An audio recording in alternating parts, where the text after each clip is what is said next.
Buenos días. Bueno, pararse aquí delante de una concurrencia tan hermosa. Los varones no tanto. Sí, bien.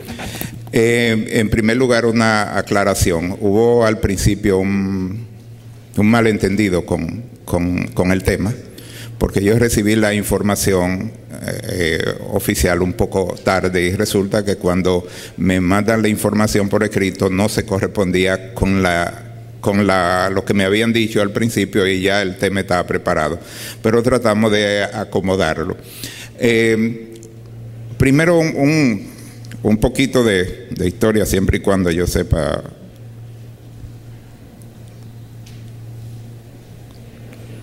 trabajar con esto. ¿De dónde viene eso? Lo primero fue una de las peores ideas que se me ha ocurrido a mí. Fue que cuando yo hacía mi último año de psiquiatría en el hospital psiquiátrico, en una clase, un día el doctor Romero, Lino Romero, respecto a un paciente que yo le había presentado, él me dijo, eso es se decía todavía síndrome borderline, pero tú no lo estás viendo que eso es un borderline. Y según él estaba muy seguro de que yo sabía de qué me estaba hablando. Primera vez que oigo la palabra borderline. Entonces eso me hizo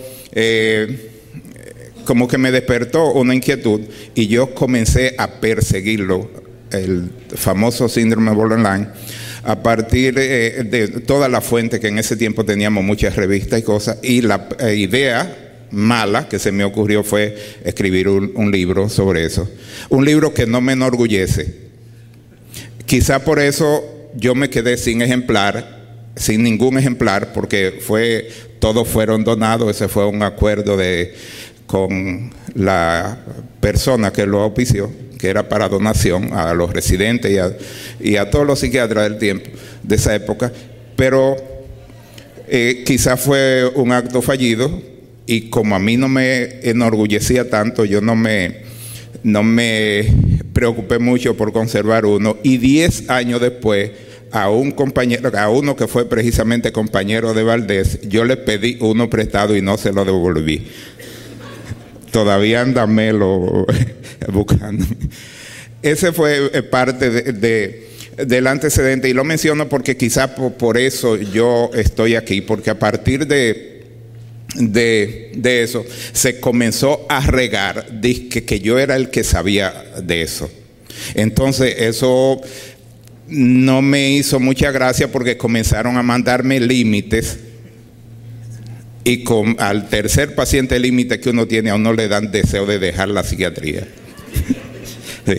No, ve donde Uribe, que es el que sabe de eso, lo cual no era verdad. Hay gente que dominaba mucho mejor el tema que yo, pero ni modo, tuve que resignarme a eso.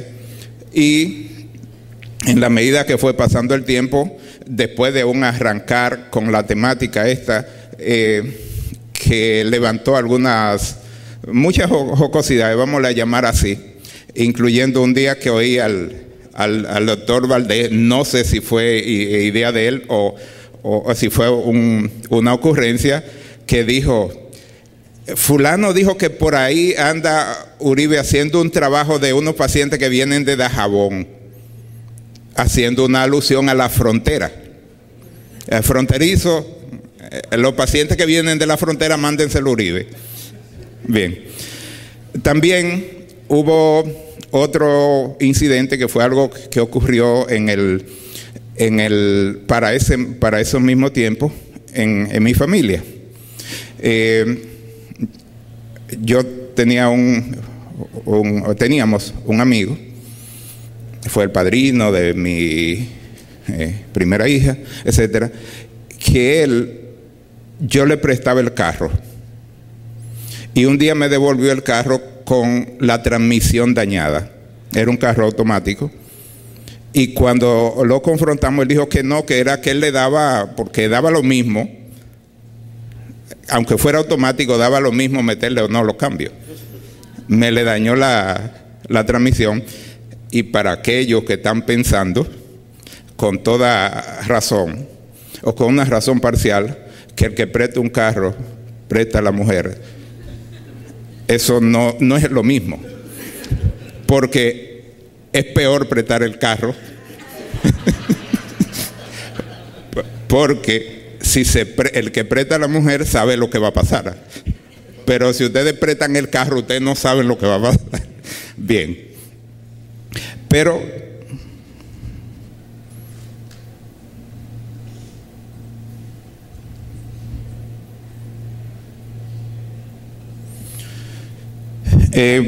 estamos tratando, para terminar con esa parte medio triste y medio jocosa a la vez, nos encontramos con una entidad que es bastante difícil uno definirla, porque tanto en la definición, cuando se trata de establecer el concepto de qué es límite, como en el diagnóstico, cuando uno enfrenta por primera vez o se enfrenta por primera vez a este tipo de pacientes, siempre hay algo, un detallito que le hace pensar a uno en más de un diagnóstico. Sobre todo en aquello que vamos a mencionar más tarde como de comorbilidad. Pero nunca hay no hay nunca una definición ni una presentación que sea como uniforme, satisfactoria y completa. Y siempre queda como algo como una imprecisión que nos hace dudar si estamos en lo correcto o si la persona que tenemos como paciente es eso lo que estamos viendo. Es muy difícil, por lo tanto, definirlo porque es impreciso, incierto, y ese ser incierto es parte de la definición para mí, porque cada uno es un libro diferente. Esa es una de las razones por las que yo hoy no voy a hacer muchas menciones de texto ni de SM5 o como se llame lo último que hay, porque es que en ninguno uno no encuentra nunca la repetición de otro. Ahora, yo que tengo muchos años trabajando con residentes de diferentes niveles, algo que yo me he dado cuenta, cuando un residente, aunque tenga 5 días en la residencia, dice ese es un trastorno límite, siempre tienen la razón. Y muchas veces uno le pregunta ¿por qué tú dices que es límite? Y ellos no saben decir, pero el paciente es límite. Esta jovencita, compañera de mi hija menor, fue cierto en el colegio cuando preguntan que qué era un cetáceo, bueno, que eso es un animal marino que da leche, pone huevo. Y por ejemplo la gallina. Ese era el ornitorrinco, era real, pero ahora se dedicó a la especialidad de ojo, nariz, garganta y oído. Esa fue un poquito más coherente, pero es como no dicen la verdad, no dan una idea completa, pero algo hay en la definición que hace pensar a qué se refería la persona.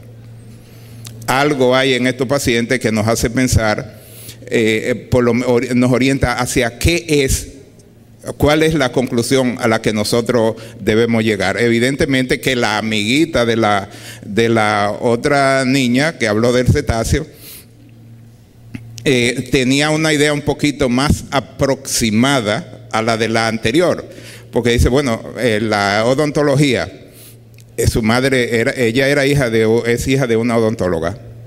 Dice, la odontología es la ciencia que estudia la boca de la humanidad. Anda por ahí, por la temática de que el asunto se trata de la boca. Se toca parcialmente. Pero ya un poquito más, con un poquito más de seriedad, a lo largo del tiempo, este problema se ha llamado de diferentes maneras. Se corresponde con los cuadros descritos por Bleuler de esquizofrenia latente en el 1911. Él lo ponía como una subclasificación que daba como una clasificación vamos a decir al margen, como lo que sería ahora, o quizá correspondería a lo que nosotros y el DSM llama un no especificado.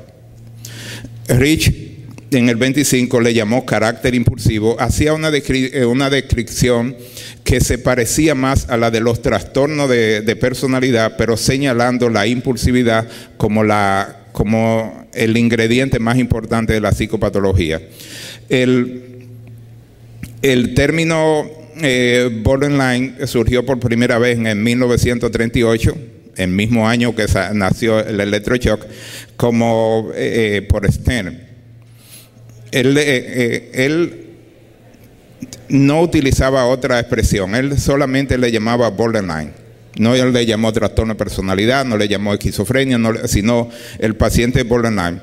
Y Silver, y hubo varios que coincidieron con eso en el 41, llamándole esquizofrenia latente. Luego Deutsch, sabrá Dios si eso se pronuncia así, en el 42, fue el que le llamó el como si. Ese como si se refería a cuando le preguntaban qué quería decir, él lo decía y se entendía que era como un chiste, pero él no hablaba de un chiste. Bueno, eso es como si fuera normal, como si fuera neurosis, como si fuera un trastorno de personalidad, como si fuera psicótico. Ya dando la idea de que es algo que tocaba frontera, tocaba puntos de varias entidades sin estar en ninguna, sin reunir características comunes, características suficientes para que uno lo pudiera ubicar en una de las parcelas, pero en todos los casos sabiendo que era un paciente que tenía muchos síntomas. Y Hawke y Polatin, o como se pronuncia también, le llamaban esquizofrenia pseudoneurótica. Este término se usó durante mucho tiempo.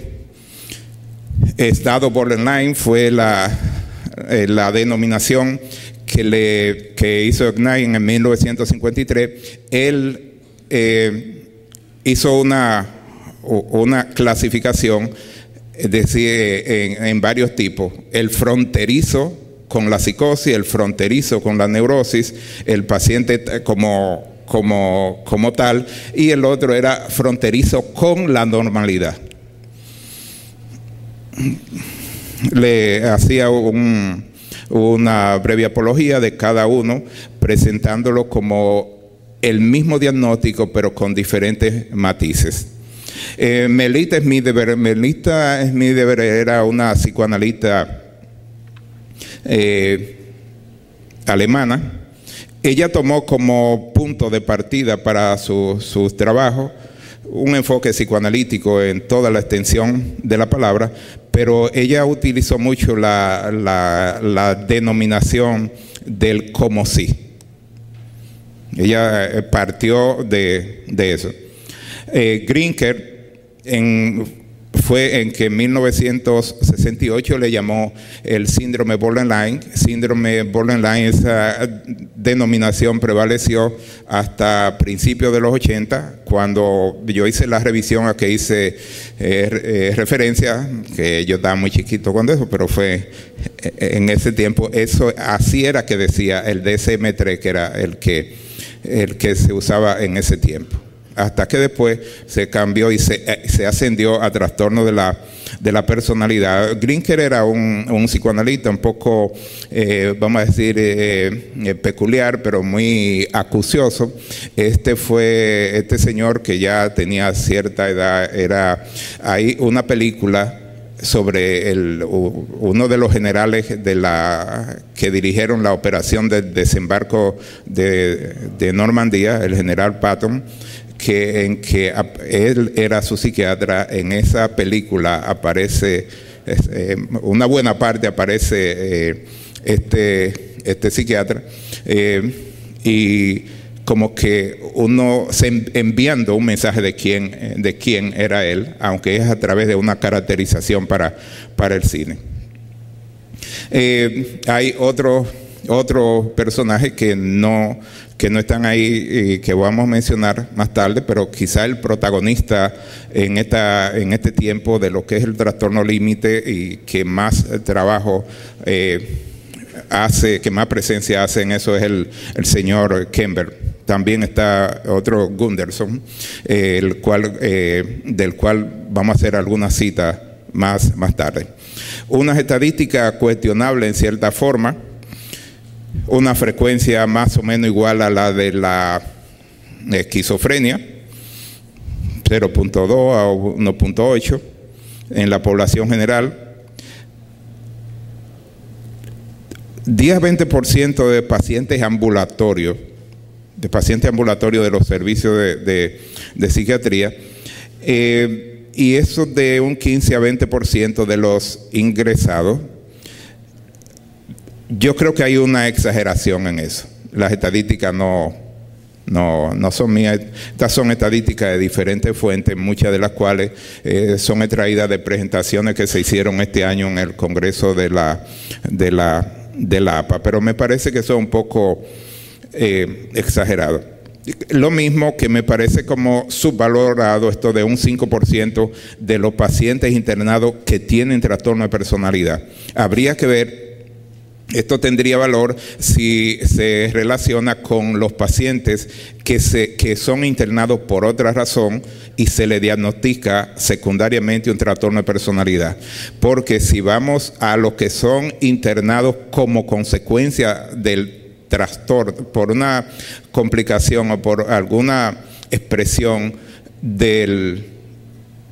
que los suba al eje 2, de todos los trastornos de personalidad, el que más motiva ingresos es por las complicaciones, como dije, es el trastorno límite. De manera que ese 5%, que como dije no es mío, creo que está un poco subvaluado. La mayoría son hembras, la mayoría son de familias desestructuradas. Hay una responsabilidad que surge por ahí a cada rato respecto al rol de la madre en la generación de este trastorno, que coincide desde la perspectiva del enfoque psicoanalítico, coincide bastante con las mismas teorías que se asocian con la esquizofrenia, relación madre-hijo. Sería madre-hija en particular. Abuso de sustancias en una gran mayoría también, y un porcentaje que se considera que es hereditario, un 7%. Aquí vuelve el 7% con pacientes límite que tienen uno de los dos padres genéticos. Se refiere a los padres directos, no a los ancestros. Entre los factores ambientales que se consideran también muy importantes está el abuso sexual. El abuso físico, por supuesto, durante la infancia, y el aislamiento. Aquí aislamiento se refiere a en los primeros años de vida, como que más bien es la idea como de descuido, sobre todo descuido de la figura materna. Pero con relación al abuso sexual, no es un accidente de tipografía lo de que esté en mayúscula. El abuso sexual, sobre todo el abuso sexual cometido por un familiar, entiéndase el incesto, es en la relación causa-efecto entre incesto y trastorno límite, solamente es superada en relaciones causa-efecto en psiquiatría por los trastornos disociativos, que aparecen en una relación cercana a un 90%, ahí bailando un poco pegado con la relación que hay entre alcohol, depresión y suicidio, respecto a la cual se dan datos variables, y después la relación causa-efecto más predominante que hay es abuso sexual de tipo incestuoso con trastorno límite de personalidad, que ronda como el 80%. Lo que pasa con estos pacientes es que no siempre uno lo busca, y muchas veces ninguna de las partes involucradas lo expresan, pero debe sospecharse abuso sexual en la mayoría de los pacientes que presentan este problema. A mí no me gusta considerar el divorcio como causa de ningún trastorno mental. Y particularmente no comparto las relaciones que hay, porque es como satanizar el divorcio, aunque no sea deseable, pero es que se partiría, siendo el divorcio un fenómeno tan frecuente, se esperaría que todos los que son hijos de padres divorciados van a tener una posibilidad de tener cierto trastorno mental, y a mí no me gusta eso. Yo no creo que eso exista. Y los trastornos psicológicos, trastorno de la relación entre la madre y el hijo, o la figura materna y el hijo durante los primeros años de infancia. Como mismo se dice, se afirma para el caso de la esquizofrenia, estos trastornos se refiere principalmente a falta de afecto.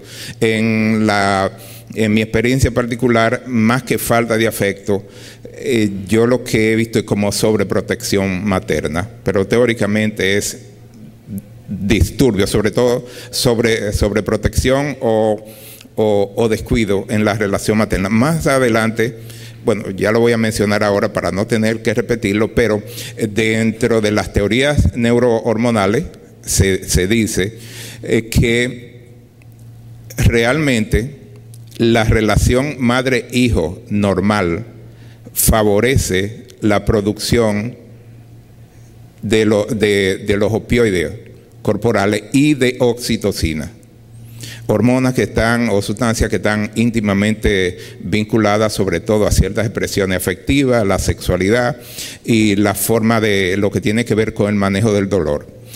Una relación adecuada estimula que el organismo produzca esos productos que son naturales. Si la relación no es adecuada, entonces en el niño no se desarrolla, estos elementos químicos vamos a decir, no crecen, no se desarrollan, o el niño no aprende a tener una reacción adecuada a cuestiones como el dolor o los afectos y la sexualidad. Se ha descubierto que hay disfunción de dopamina, acetilcolina, serotonina, GABA, ácido glutámico en el sistema límbico, que hace que la reactividad, que se trastorne la capacidad de reaccionar a los estímulos, como que se disloca. Entonces se da que los pacientes límite, y eso ustedes lo han visto, reaccionan ante estímulos insignificantes de una manera desproporcional. En todos los casos se da eso, y que tarda mucho en volver a la normalidad. O sea, las reacciones emocionales de ella, que tanto nos preocupan y que nos llaman tanto la atención, son más prolongadas. Es como dice, ellos suben demasiado rápido, reaccionan demasiado como con demasiado violencia, pero tardan mucho en volver a la normalidad. Aquí nos estamos refiriendo en las reacciones normales de todo, porque todo el que le hacen algo malo se molesta. Ellos se molestan, aunque sea algo malo que le hacen no sea tan malo, y con la incomodidad o con el quille, como dicen ustedes los jóvenes, también duran más tiempo que las personas normales, y más tiempo que en otras patologías que en un momentito vamos a mencionar.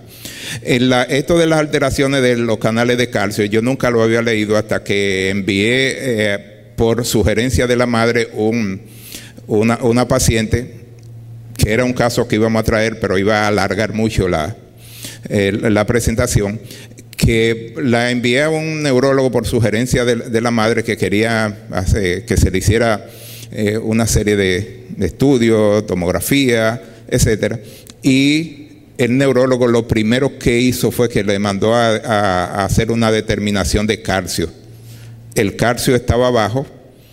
Yo no me atreví, por vergüenza, a preguntarle que por qué él le mandó a hacer eso, pero no, él le mandó a hacer el calcio movido por la conducta de ella, no como una de las herramientas para un diagnóstico neurológico. Pero eso me lo enseñó, y resulta que ni siquiera hace tanto. La tirotropina positiva, disminución de la TSH con presencia de anticuerpos tiroides. Eso se ha encontrado en muchos de estos pacientes. Fíjense que en la mayoría de estos hallazgos coincide mucho con algunas alteraciones que uno capta en los trastornos del estado de ánimo. Y secundariamente también algunos de los casos que uno encuentra en los pacientes con algunos trastornos de ansiedad. Bajo nivel de B12, bajo nivel de melatonina y poca actividad de la oxitocina. Ya explicaba una de las teorías, que es que en la infancia, por los trastornos en la relación con la madre, se producen desajustes emocionales que bloquean, que enlentecen un poco la producción, los mecanismos de producción de oxitocina en el cuerpo.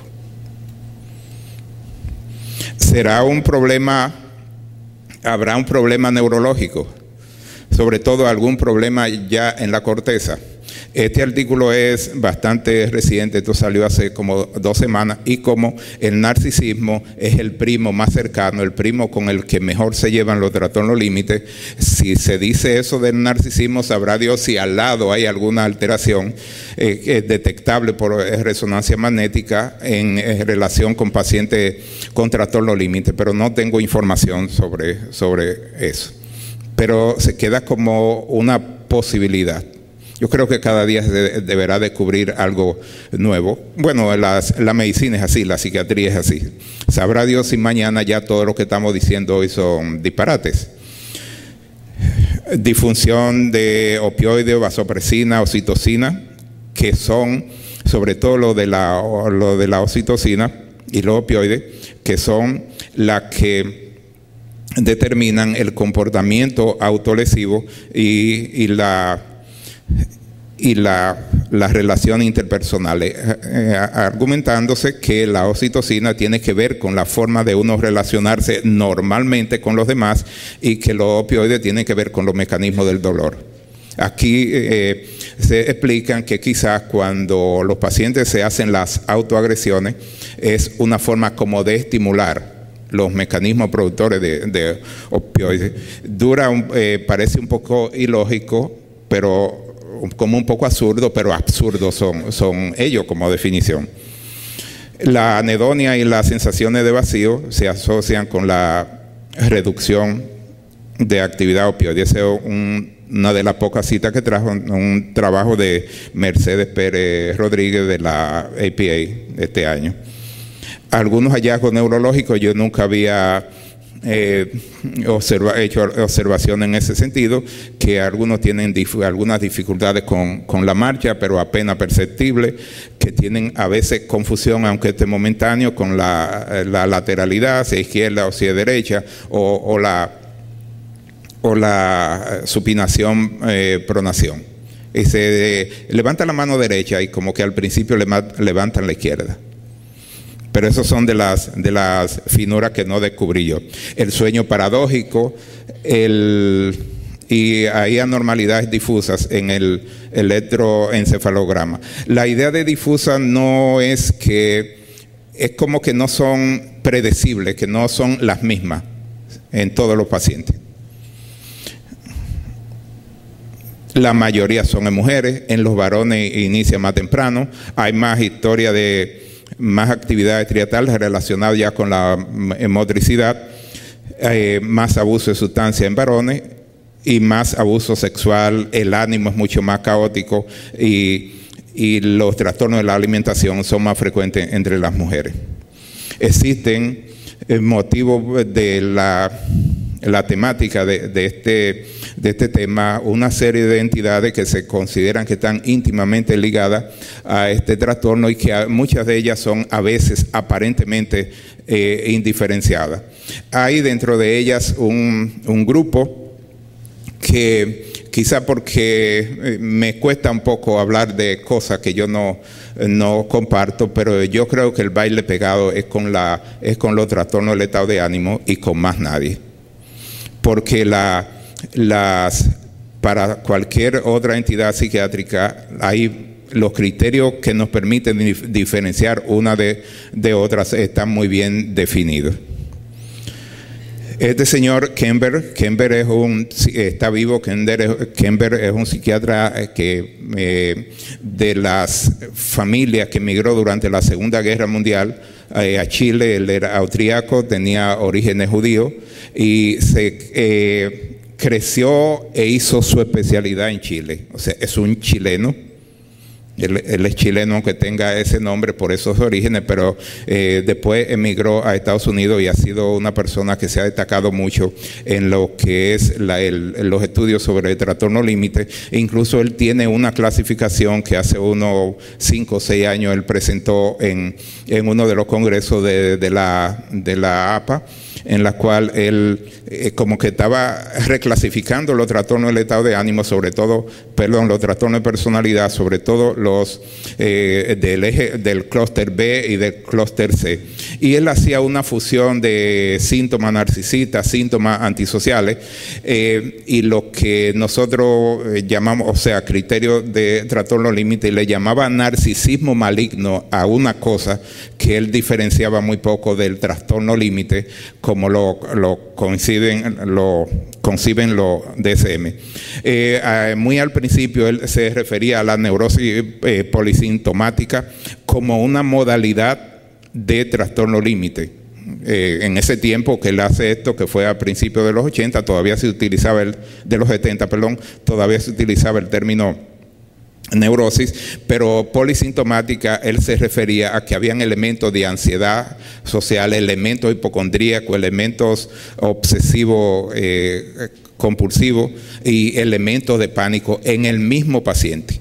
O sea, diciéndonos que siempre que uno encontraba esas mezclas en un paciente, como varios tipos de lo que hoy llamamos como trastorno de ansiedad, y también incluía los casos, algunos ingredientes de trastorno de los actuales trastornos de disociación, por disociación, que él le llamaba el elemento de despersonalización. Perversiones sexuales polimorfas, de nuevo todavía se usaba ese término, se refería a diferentes tipos de conductas sexuales aberrantes, pero era más bien la idea de no de como grotesca, sino de extraña. Como que en ellos habían algunas características de la conducta sexual como que uno no espera encontrar en ninguno. En ningún paciente. Hacía lo de personalidades hipomaníacas y ciclotímicas. Todavía para el principio de los 80 había que distinguir cuando no estaba todavía el trastorno ciclotímico como un diagnóstico. Había muchos casos de trastorno de ciclotimia que se confundían y que se hacían equivocadamente porque se parecían mucho a los límites, solo que los pacientes con ciclotimia, la variación en el estado de ánimo era más persistente. O sea, el paciente estaba en baja varios días o semanas y en alta otro, pero no era la habilidad, no era lo quebradizo que son los trastornos límites como lo conocemos. Lo que él llamaba neurosis impulsiva se refería a todo el paquete que nosotros llamamos trastorno de control de impulso, pero para resaltar que la impulsividad era una característica muy importante de estos trastornos. Los rasgos narcisistas, el narcisismo está siempre presente de una u otra manera en los trastornos límites. Él consideraba que la disociación, ese splitting, eso es como la separación de valoración, sobrevaluación de las personas. El paciente llega al hospital, sobre todo nosotros que tenemos allí en el Gautier, que es un set pequeño, hay pocos médicos. Los pacientes siempre deciden contigo sí, contigo no. Siempre hacen una clasificación en todo, un blanco y negro. Ellos son incapaces de ver como lo intermedio. Y este señor, él decía que eso era lo único que era patognomónico, lo único que uno iba a encontrar en todos los pacientes. Yo encuentro que hay algunas otras características, pero no son, que aparecen en todo, que no son vamos a decir que no están registradas, pero todos los pacientes con trastorno límite generan un incidente en el encuentro. Todos los pacientes con trastorno límite tienen problemas con la selección de pareja. Todos seleccionan una pareja que no es adecuada. Hay un no sé qué, hay algo que hace que cuando nosotros veamos un límite por primera vez no se nos olvide más nunca. Pero como eso es tan incierto, es algo incierto pero que se da siempre. Lo que pasa es que uno no sabe con qué va a salir el próximo paciente. Pero me refiero como que hay un sexto sentido que de que uno le ve la cara sabe que son el límite. Se describe como mayor riesgo, comorbilidad con los trastornos del estado de ánimo. Eso lo vemos así. Uso de sustancias, trastorno de la alimentación. También aquí lo de trastorno de ansiedad. Yo sigo considerando como que los trastornos de ansiedad cuando aparecen involucrados la ansiedad cuando aparece involucrada en estos pacientes o en estos casos es parte del trastorno, no una comorbilidad. Pero los que saben dicen que hay comorbilidades. Los trastornos de la alimentación opino lo mismo. Que los pacientes con trastornos de la alimentación, yo considero que eso es parte del síndrome, porque podríamos verlo hasta como una conducta, una de las clásicas conductas autopunitivas. O sea, el paciente no come o come demasiado. Esas son formas diferentes, opuestas, pero distintas, pero con el mismo propósito de dañarse. Pero esa es una opinión muy personal. ¿En qué se parecen los trastornos del estado de ánimo y los trastornos límite? Esta es una frase de uno de los peloteros más pintorescos que ha pasado por Grandes Ligas, Yogi Berra, un catcher de los famosos Yankees de aquella época, que tenía un hijo pelotero que no llegó muy lejos, pero cuando el hijo estaba en su boom, le preguntaron, nosotros notamos que el hijo suyo y usted tiene muchas cosas similares, como que se parece mucho. Y dice, sí, yo sé, nosotros somos muy similares, pero las similitudes son muy diferentes. Es que hay forma como de uno diferenciar, y es donde me quiero referir, aunque se parezcan, pero siempre es posible diferenciar un paciente de otro, por más similitudes similares o similitudes diferentes que haya. En los pacientes límites los cambios de ánimo son más frecuentes e impredecibles. Más frecuentes, más breves, y pueden variar los cambios, los switching, como dicen ustedes, son mucho más variables. De eutimia, ansiedad, de eutimia, ira, de depresión, ansiedad, de ansiedad, depresión, de ansiedad, ira, mientras que en el bipolar son generalmente el paciente está eutímico y pasa a ira o tristeza, o está en ira o tristeza y pasa a eutimia. Unos cambios más duraderos en los pacientes bipolares, de manera que esos pacientes que uno puede, con un poco de minuciosidad, con un poco de observación y a veces hasta de sentido común, uno puede diferenciar fácilmente lo que es un trastorno de lo que es la famosa inestabilidad, variabilidad en el estado de ánimo de un paciente límite, de un paciente con un trastorno bipolar, el bipolar 2, porque es el que se confunde. Los cambios son mucho más espectaculares en los pacientes límite cuando se refiere a la facilidad como ellos cambian de la eutimia a la ansiedad. Esto forma muchas veces parte de los incidentes, a lo que yo me refiero como incidentes. Ellos llegan a la consulta como con una ansiedad, o durante la entrevista se ponen ansiosos y al poco tiempo vuelven otra vez a la normalidad, y ellos no saben muchas veces y uno le pregunta y ellos no saben por qué. Miren, este animal comienza por tener un nombre raro. Eso se llama ñu. Yo creo que es un animal que para lo único que sirve es para trabajar en los documentales de Discovery sirviendo como alimento a todos los animales que comen carne, porque cuando no encuentran se van a cazar eso. No se comen, pero llama la atención porque este animal parece como que está hecho por una combinación de piezas que sobraron de otro. Ahí tiene raya de cebra, tiene una cola que parece un poco a la de los caballos, tiene una cabeza que sabrá Dios a quién se parece, tiene unos cuernos como los bisontes, tiene muchos, sobre todo los machos, tienen unas barbas parecidas a los de los leones. Pero finalmente la combinación de todas esas piezas sobrantes da la definición de un animal vamos a decir, con su personalidad jurídica, para decirlo de alguna manera. O sea, lo heterogéneo se combina en un solo elemento y le da una forma. Dificultades con este aparato. Así que yo creo que el ñu es quizá una de las mejores simbologías para, perdonando la analogía, yo creo que el ñu, si entendiera, no me agradeciera que yo lo esté comparando con un límite.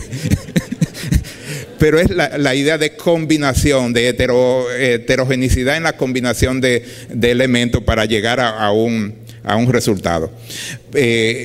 Si uno lo ve por parte, no hay forma de definirlo.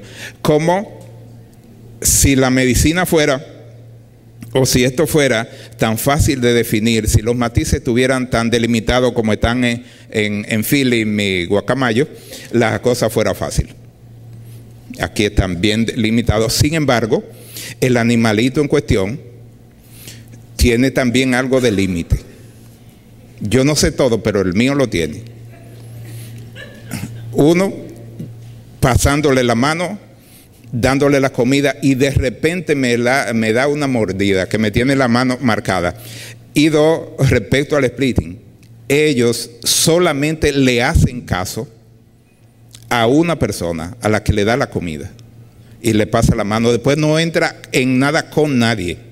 El único que le puede poner la mano a él soy yo.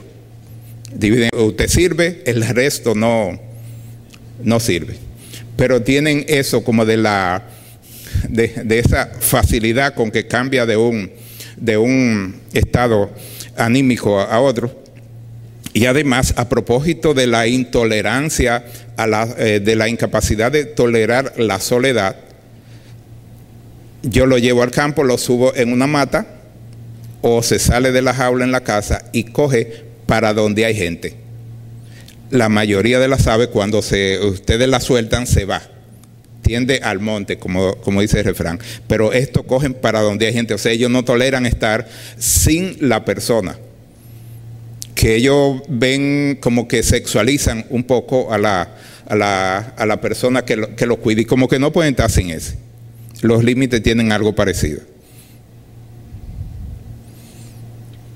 Algunas interacciones para aproximarme más a la temática de este foro. ¿Qué pasa cuando coinciden, si aceptamos que coinciden los trastornos límites con un trastorno de ansiedad? Los límites, cuando un paciente tiene límite y un trastorno de ansiedad, aumenta la posibilidad de recaída de los ataques de pánico, de los trastornos de ansiedad social, del abuso de sustancias, eso dices tú, pero no influye en la recaída del trastorno de ansiedad. Alarga el tiempo de remisión de los trastornos de ansiedad, del estrés postraumático y de los trastornos de la ingesta, pero no del abuso de sustancias. Ningún otro trastorno es relacionado y me va a costar acabar temprano. Los cambios en el humor en el trastorno límite son breves, en el bipolar son prolongados, los desencadenantes, los cambios se desencadenan por eventos, en los trastornos bipolares no, las depresiones en ellos son reactivas ante eventos, en los trastornos bipolares no, el sueño y el apetito están normales, la depresión en su clínica es intermitente, mientras que en los trastornos bipolares es más sostenida, y La soledad y sensación de vacío son las modalidades afectivas más predominantes, mientras que la tristeza es en los trastornos del ánimo. Respuesta a los fármacos, los opiáceos y la procaína le provocan irritabilidad, el alprazolam le desorganiza la conducta, la amitriptilina les aumenta el riesgo de suicidio, se impregnan más con los antipsicóticos, una buena señal. Responden menos a la depresión. Contratransferencia, esto lo dice respecto a los pacientes con Alzheimer, pero que el cuidador se deteriora cuando los pacientes que cuidan pacientes con demencia, en los pacientes límite el psiquiatra se deteriora si lo coge demasiado a pecho, y yo creo que una cuestión de contratransferencia es la principal. Si un AMED, como ellos no pueden tolerar reaccionar adecuadamente a lo incierto, yo creo que si un AMED ve esto, hace una crisis, porque no encuentra, como que no lo cree. Yo creo que Danilo Medina no es límite, porque si fuera límite con esta foto, con esa caricatura, hubiera hecho una crisis. Si hubiera tiempo yo dijera, pero entre esos dos personajes hay mucha, en esa imagen hay mucho